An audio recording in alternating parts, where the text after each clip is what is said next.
Jumpa lagi dari TV. Yang satu ini adalah barang yang langka banget. Iya, saat ini udah susah nyari laptop yang murah yang pakai discrete GPU atau tambahan GPU, apalagi di harga 6 jutaan. Tapi bukan berarti nggak ada. Buktinya yang satu ini ada. Dia pakai discrete GPU loh. Prosesornya Intel Core i3 udah generasi ke-11, RAM-nya 8GB dual channel, bisa di-upgrade.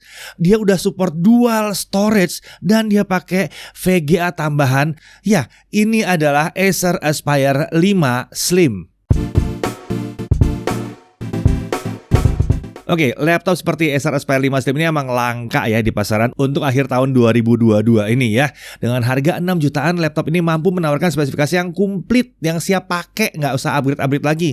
Wow, upgrade RAM dikit boleh deh ya. Nah, mari kita langsung mulai aja pembahasannya. Oke, untuk prosesor dia pakai Intel Core i3 1115G4, codename-nya Tiger Lake. Ini yang Tiger Lake ya. Fabrikasi 10 nanometer, CTDP 12-28 watt, 2 core 4 thread, pakai Intel Smart Cache 6 MB. Integrated graphics pakai Intel UHD Graphics dengan 48 execution unit. Tapi tentunya yang satu ini datang dari 11 Gen. Jadi dia udah bisa quick sync dan dia bisa akselerasi hardware untuk video codec AV1 juga. Untuk RAM-nya dia pakai 8GB DDR4 3200 MHz dual channel. 4GB-nya ditempel onboard di solder. 4GB-nya lagi adalah dalam bentuk SODIMM. Jadi yang satu ini, keping SODIMM ini bisa di-upgrade ya, bisa dinaikin lagi kalau kalian mau. Nggak apa-apa kok, nggak seimbang nggak apa-apa. Mau 4 sama 8, 4 sama 16 nggak masalah.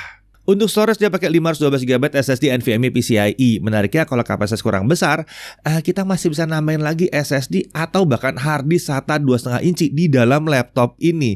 Tentunya kabel dan bracket udah disediakan saat kita beli laptop ini. Ini udah langka banget ya, dan kayak begini ya untuk harga, ingat ya, 6 jutaan. Untuk discrete GPU dia menggunakan Nvidia GeForce MX 350 2GB GDDR5. Untuk wireless connectivity dia pakai modul MediaTek yang support Wi-Fi 6 dan Bluetooth versi 5.2. Kapasitas baterainya 48 Wh. OS-nya Windows 11. Oh ya udah ada OS-nya di dalam kok, nggak usah beli lagi. Tenang. Untuk body form factor-nya clamshell, tentunya materialnya aluminium untuk bagian punggung layarnya aja ya, punggung layar doang. Lalu untuk warna charcoal black untuk punggung layar dan silver untuk area keyboard.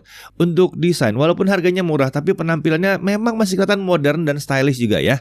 Desainnya dibuat sesederhana mungkin sehingga jauh dari kesan pamer yang digunakan di tempat ramai. Jadi kalau dibawa ke tempat yang ramai, nggak kelihatan wow itu laptop mahal yang bisa membahayakan kalian kadang-kadang. Bener nggak? Nah, untuk ukuran panjangnya 32,7 cm, lebar 22,3 cm, dan ketebalan 1,8 cm. Bobotnya 1,47 kg dengan charger 210 gram. Ini adalah charger 65 watt ya. Dan total kalau dibawa-bawa jadinya sekitar 1,68 kg.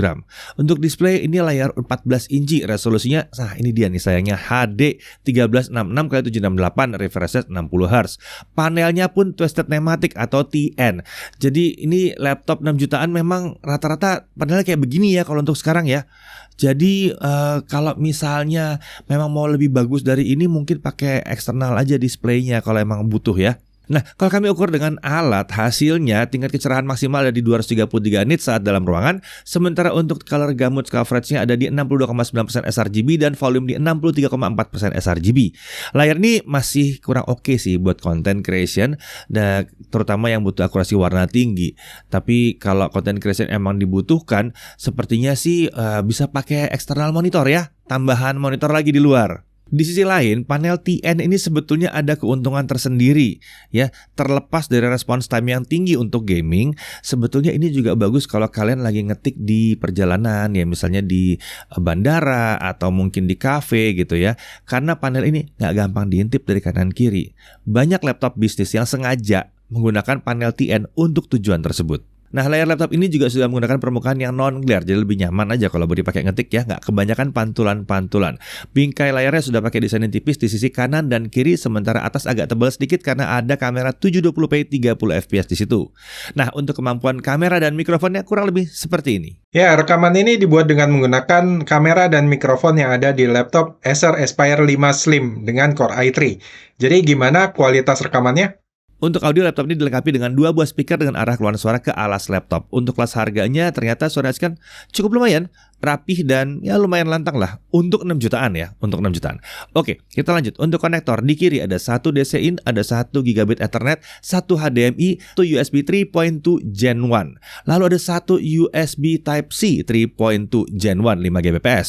Di sebelah kanan ada 1 3,5 mm audio combo jack, ada 1 USB 2.0 dan 1 Kensington lock slot di situ. Untuk keyboard, desain dan tata letak tombol keyboardnya tidak banyak berbeda dengan seri Aspire yang lain, dengan tombol yang bentuknya chiclet. Dari zaman dahulu kala udah pakai tombol chiclet ini di Acer ya. Sayangnya keyboard ini tidak dilengkapi dengan backlit ya. Lanjut, untuk touchpad posisinya sejajar dengan tombol Alt kiri dan spacebar. Aktivitas ketik masih lumayan nyaman ya, karena dia lumayan center ke spacebar lah, lumayan ya. Dan tentunya dia menggunakan precision touchpad. Untuk cooling system pendingin laptop ini dilengkapi dengan 1 heat pipe dan 1 kipas. Menariknya, area keyboard akan sedikit mengangkat saat layar dibuka, dan jadinya sirkulasi udara itu jadi lebih lancar aja kalau misalnya layarnya dibuka. Nah, untuk pembuangan panas itu arahnya ke belakang menuju ke atas permukaan layar. Tapi layarnya TN, harusnya tahan banting sih yang satu ini. Kita lanjut ke pengujian aspek performanya ya. Laptop ini menyediakan 3 opsi profil performa, yaitu Silent Mode, Normal Mode, Performance Mode. Profil performanya bisa diubah dengan menekan tombol Function plus huruf F. Sekarang kita coba Cinebench R15, kita looping 20 kali di sini. Di mode normal, skor tertinggi yang dicapai adalah 481 poin dan 480 poin saat mode performance digunakan. Ternyata nggak jauh beda. Bahkan samalah itu ya, anggap aja sama. Sementara untuk skor yang bisa dipertahankan ternyata ada beda ya.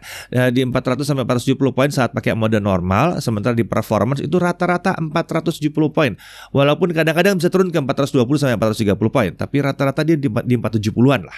Nah, kalau kita pakai hanya di baterai doang, skornya itu berubah jadi 370 sampai 380 poin.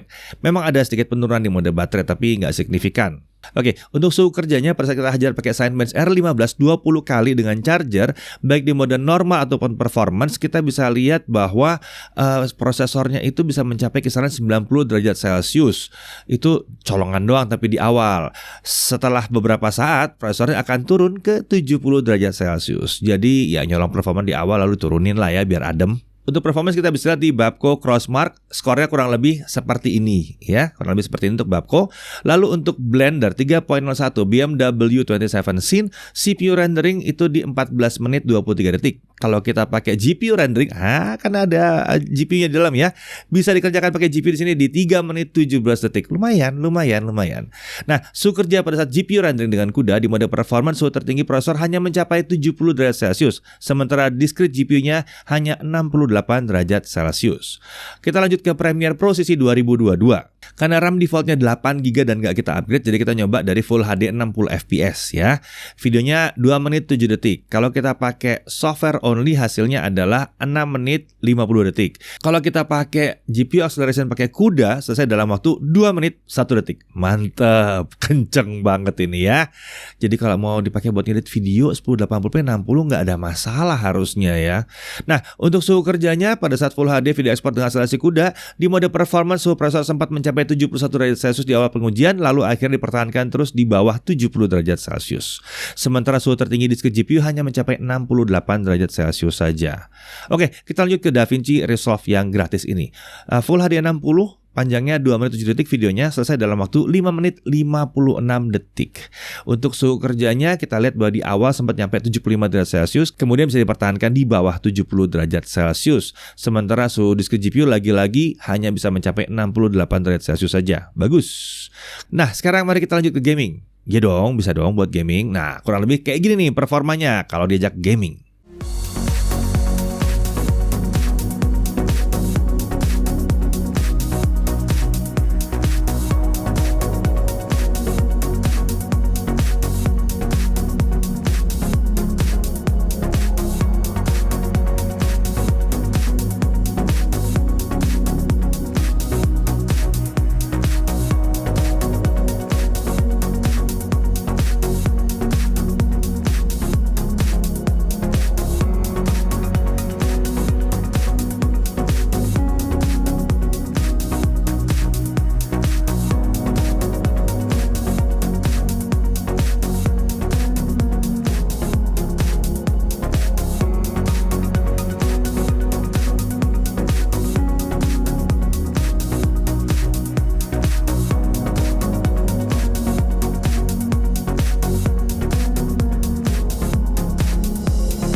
Oke, di yang terakhir ini pakai GTA 5. Kalau kita hajar 30 menit dan kita lihat di mode performance baik prosesor maupun discrete GPU-nya, itu suhunya bisa ada di bawah 70 derajat Celcius.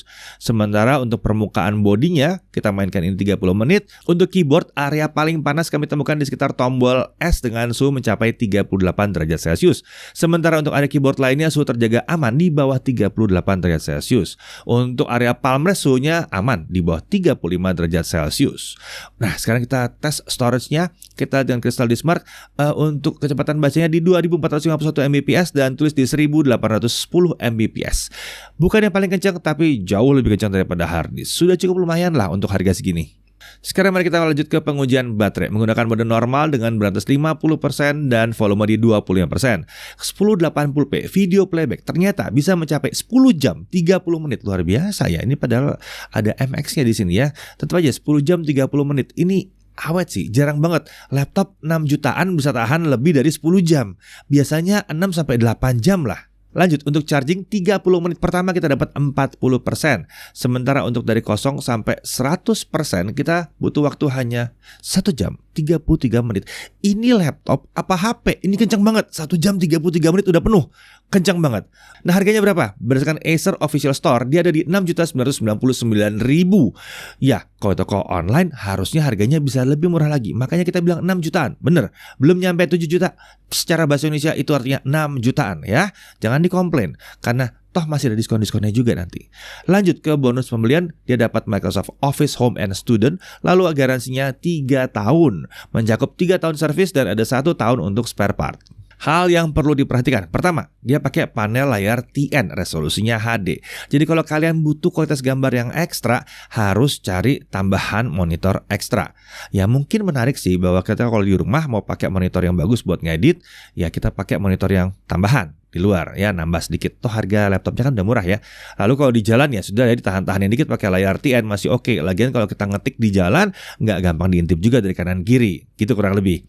Lalu kemudian ini bukan laptop yang tipis dan ringan untuk kelas 6 jutaan ya, karena ya dia ada tambahan discrete GPU, jadi otomatis sistem di dalamnya tidak bisa ringan. Apalagi kalau kalian tambahin lagi pakai hard disk atau SSD ekstra. Tapi rasanya nggak ada masalah mengingat fiturnya yang lumayan berlimpah. Dari sisi menariknya, balik lagi, harganya 6 jutaan. Sudah pakai discrete GPU MX 350, mau gaming tipis-tipis, kuat, nggak ada masalah. Content creation, video editing full HD mau 60 fps, nggak ada masalah, dihajar sama dia ya. Dan dia udah pakai prosesor Intel Core i3 generasi ke-11, udah support QuickSync, AV1, udah support di situ. Suhu kerja permukaan dan bodinya juga dalam batas yang aman. RAM 8GB tapi bisa di-upgrade dengan mudah. Dia udah support konfigurasi dual storage. Baterainya irit buat kelas harganya. Ini kita juga lumayan takjub ya. Chargingnya juga sangat kencang. Konektornya lengkap, Wi-Fi 6, Bluetooth 5.2, dapat Office juga di sini. Jadi, kalau kalian nyari laptop dengan harga di 6 jutaan yang siap pakai, performanya udah oke, bahkan untuk video editing segala macam.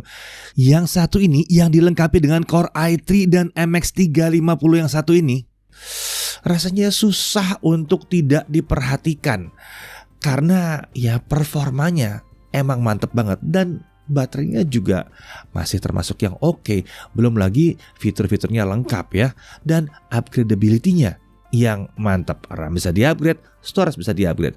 Jadi yang satu ini sepertinya kalau budget kalian di 6 jutaan layak sekali untuk dipertimbangkan. Saya Didi Irfan, Jaga TV.